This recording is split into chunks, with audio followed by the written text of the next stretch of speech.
Right, you're watching TVC Breakfast. It's time for us to see the headlines across Nigerian newspapers. And to do justice to this and make sense of some of the headlines we'll see today, I have with me journalist Dario Dufo-Woko. Dario, good morning. Good morning, Good Mike. to see you. It's a pleasure. Very good. And I also have a lecturer at the University of Lagos, Dr. Dan Ekere. Good morning, Doctor. Morning, Good to sir. see you. Yes, good to see You're you. welcome. Too. Thanks so much. Great. Yeah. Now, let's begin with the Leadership newspaper. Leadership says presidential screening, NDLEA wants drug test for Oshibajo, Tinubu, Amechi, other aspirants. That's what the Leadership newspaper has. And this was fronted by the NDLEA, represented by its chairman. Now, the Blueprint newspaper is next. APC presidential ticket, Yahya Bello Nwajuba pick forms. Thief cuts away $75,000. This drama unfolded when the money dropped and it disappeared almost immediately, and they're still looking for the thief. Party relocates to conference center. Jonathan, no threat to my candidate, Kogi governor, is saying this. All right, that's the Blueprint newspaper. From there, let's go to this day. Tinubu joins political business leaders in Saudi Arabia for prayers and networking. Atiku, Dangote, Rabiu, others meet, strategize for 2023. Okay, that's this day. From there, let's go to Daily Independent. Insecurity, Afenifere advocates government of national unity. Says it will midwife a new democratic government. Right? That's what Daily Independent has. And from there, let's go to Nigerian Tribune. Nigerian Tribune says Afenifere advocates government of national unity. All right, that's Nigerian Tribune.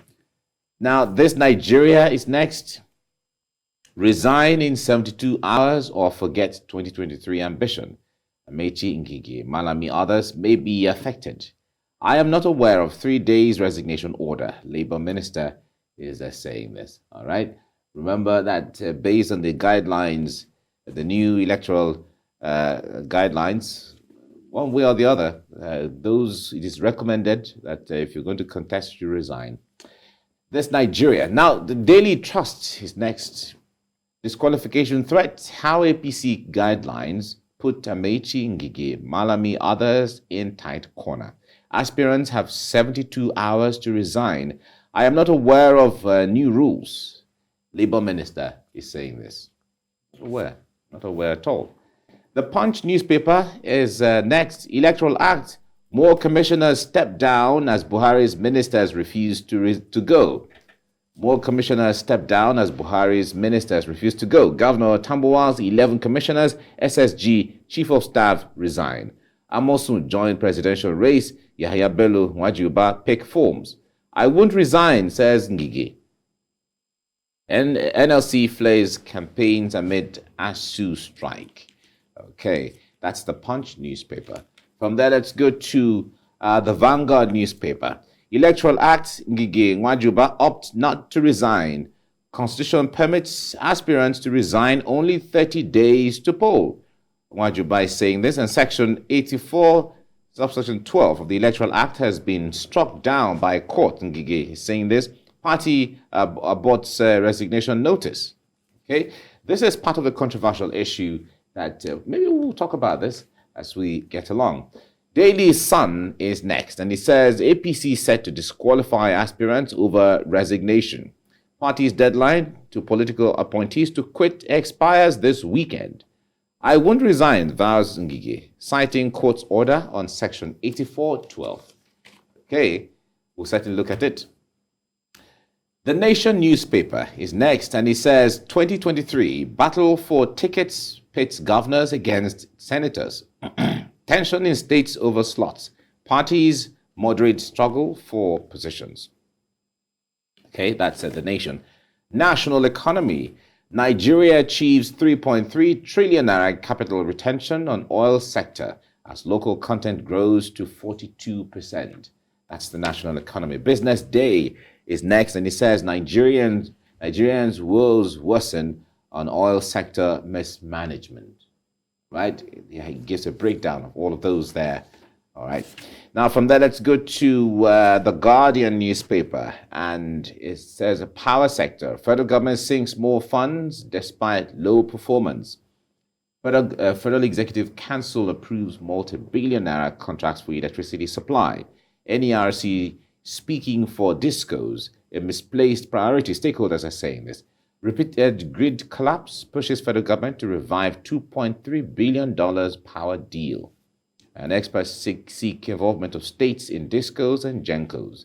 All right, all of those on the front page of the Guardian. And that's the last one we're looking at right now. Okay, gentlemen, resign or not resign? This is the issue. Let's start from there. And we certainly will touch on the story on the front page of the leader. In fact, let's even start from there. Leadership newspaper says presidential screening. NDLEA wants drug test for Oshibajo, Tinubu, Amechi, other aspirants. We hear that from the report, we hear that Kano State is already considering that to administer drug test on all of those who want to contest and so on. And from General Buba Marwa's retired, his proposition is that it's not only politicians. They also want, civil servants, anybody who is going to occupy offices, appointments, and all of that in government should go through this drug test. Let me start with you, Dario Dufour. What do you make of this, though? Yeah, well, I think it's putting the cat before the horse. Yes. Now, we talk about we must administer drug tests on people who want to occupy offices. You have not told us what will happen to those who fail the test. I think that's where we should start from. It is not enough to always want to play to the gallery. That's one major problem in Nigeria. Have you seen any country where they carry out drug tests on people who want to go into such offices? If the answer is yes, what is the end game? What's the objective of? Are we about to spend public funds? Because I'm sure these people won't pay for this test. If you must subject me to a test that you think is useful for a purpose you are up to, I don't have to pay. Are we going to use taxpayers' money to conduct the test just for the purpose of conducting the test? That's when I heard about this, a good idea that is being upturned, in my opinion. First, you must tell us certain things. One, what would happen to those who fail the test? It is crucial, it is important that we know before you come with the test. Secondly, we must agree. Are we going to make the test public? I mean, the results of the test public or not? It is only when we have understanding on all this that you will not change the goalpost in the middle of the game. Because if you don't tell us anything and you conduct the test with all the fanfare and the celebrations and the name of NDLEA is everywhere, Buba gets all the credits, then there are certain people, highly placed, lowly placed, who face the test. Then we as a people will begin to wait. Let's have the result of that celebrated drug test. Then for reasons imagined and unimagined before you started the drama, you will refuse to tell us the results of the test. That will be the first disappointment. The second and greatest will be that nothing will happen eventually to those who fail the test. And probably they will go ahead, contest the same elections and win. And then somebody will come and tell us there is no way. In fact, maybe you will even make efforts to punish them or debar them. And somebody will go to court and say, the Constitution of the Federal Republic did not talk about drug tests as a criterion for contesting elections. Why then are we going to embark on this dramatic, prolonged? Right. I want to assume. So that's my take. Yeah, it's okay. I want to assume that in that proposition or in the proposal for that, I believe it will have all of those parameters. Yeah, we should talk about what should happen. Should the person become disqualified by INEC or the screening panel, whatever the thing is. But the point there is, like Dario was saying, we remember the COVID tests that everybody was meant, if you're going to travel abroad, you need to provide a COVID test, certified COVID test, saying that you're negative before you. We hear that a lot of persons got fake, COVID test results. Airlines were discovering them. People, in fact, they travel and then the other agencies were discovering that this thing is not authentic. So, from what Barry is saying, are the likely that people can influence the outcomes of those kind of tests, that drug test that is being recommended? Yes, it's possible. You've just mentioned the possibility from a perspective. COVID test. People influenced it and they got results they wanted. And in fact, there was a friend who told me that he was actually asked to pay money and he submitted himself for the test. They told him not to bother. So he wasn't even the one who did all the whatever. Those who were supposed to carry out the test said, don't worry about it. Just go. All that matters is you are paid. And I equally saw a situation where somebody attended a birthday party. He ate cake at the party, and as a result, he failed a drug test.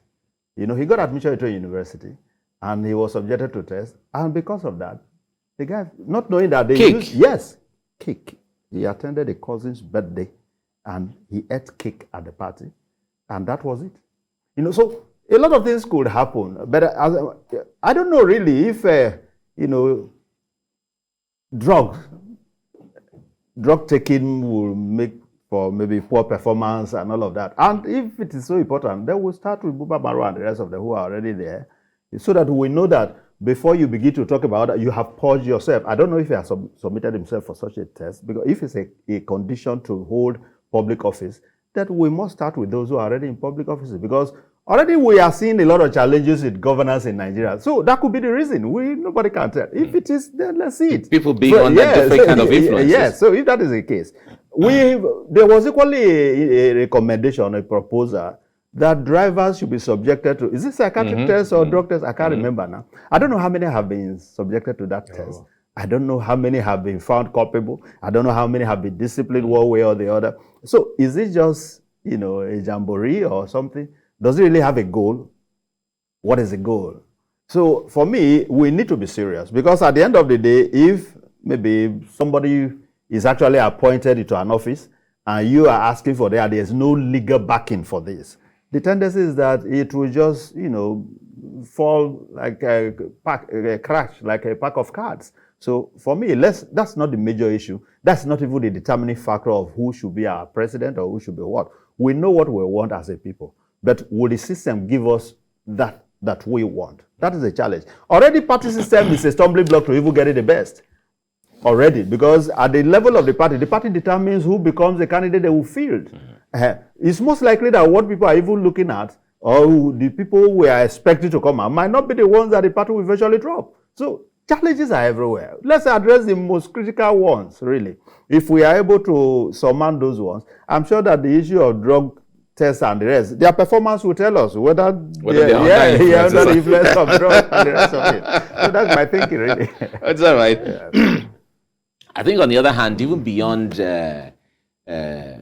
political office or those seeking political office holding, in fact, if you go to schools these days, the higher institutions, even lower institutions and all of that, a lot of what students do these days requires that we test them. Yeah, we need to something more serious than drugs. We need to test them. Let it be a national policy. Okay. For any, it shouldn't be just a political office. But it needs to have a backing of the law. That is the point. All right. Now let's get to the other story. The Vanguard newspaper is talking about the Electoral Act, Ngige Nwajuba opt not to resign, and APC set to disqualify aspirants over resignation. That's Daily Sun. A lot of the Punch newspaper said more commissioners stepped down as Buhari's ministers refused to go. Now, if you take statistics from within the states, a lot of political special advisors, commissioners, and so on are resigning to, contest one way or the other. In fact, some governors, after some of their aides resigned and then they didn't get or become the adopted, candidates, some of them were called back, come back to, because you were valuable to me. So we thought that the party would have adopted you as the either consensus or whatever, but since you were not, come back to work. But talk to us about this, Dari, let me start with you on this. Ministers are not resigning. You see, some years back, we were talking about body languages, body odor, body perfume. We are back there now. This whole thing about the ministers not resigning is as a result of someone's body language. That's it. Mr. President sent these signals that I'm not keen about this resigning thing, even if it has been passed by the National Assembly, even if I've signed it into law. I'm not. And that's why we are seeing what is happening now. Back in the States, the governors did not send such signals. In fact, some of them are calling on people, if you know you have political ambition, resign. According to the new, we cannot have two rules for one game. The president may not like the provision, but he had no choice but he signed it into law. It is being challenged in court. The Attorney General felt that we can challenge it. He got a court judgment. The National Assembly has appealed that judgment. And we know how this thing works in this country. Once something is being appealed, the implementation of such judgment is the action. So, what these ministers first understand is the fact that as members, in fact, chieftains of the ruling party, they are sending the wrong signals. This election will come and it will go. Issues will fall out from it. If we have a similar situation, and people in the opposition, probably, maybe they will have won then or whatever happens, start insisting like this, what moral pedestal will APC chieftains have to say, no, there is a law? There is a law now, passed by the National Assembly, signed by Mr. President.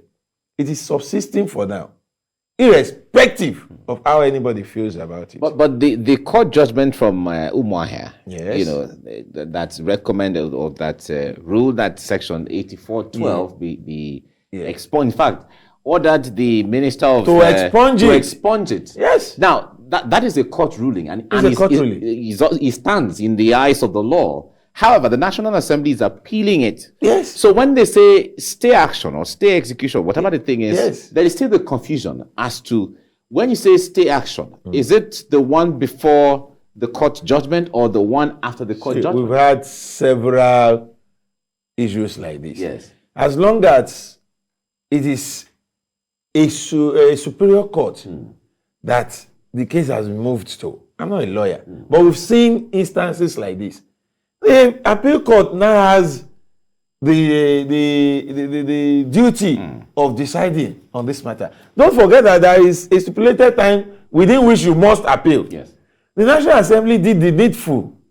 So we should not confuse the situation just because we want to create an alibi for us to do what we desire to do. Okay. The Attorney General, who is also the Minister of Justice, should know that it will go down in history, head or tail, whichever way this matter goes. Okay. Now, Dr. Kerry, the point there is, this issue, I wonder how confusing it is to Nigerians when it comes to the issue of resign, you don't have to resign and all of that.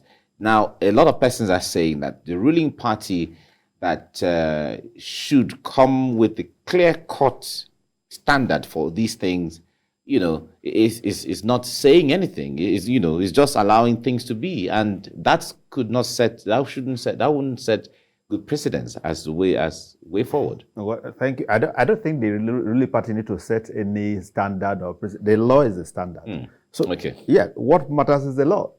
Those who have refused to resign, who feel they should not resign, let them remain. As long as they are not sacked, they could remain in their offices and pick the form. All right? You will be enriching the party.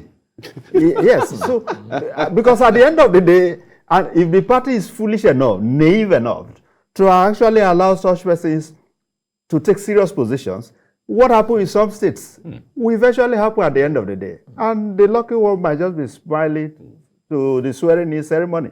So it's not for anybody to really bother. Let them remain as long as, let them even contest while still in office. The law will eventually catch up with whoever. The courts are there. The law has already been tested.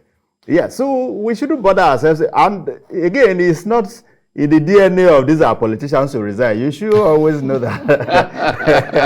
They don't like resignation. That word is not part of our political. And many of these people declaring aspiring pretender. Yeah, I was even thinking you were going to declare. Yes, I'm still consulting. because you should understand that I thought the nomination fee was 100,000 naira. But I was informed recently that it's 100 million. Oh, okay. So I have to also consult. You first had 100 and you concluded it was 100,000. Okay. Well, now I'm consulting on the 100 naira. nomination fee. I finished consulting on my aspiration. All right. Now I'm consulting on the fee. That's interesting. That is still delaying. Let the consultation continue. Hey, it will continue.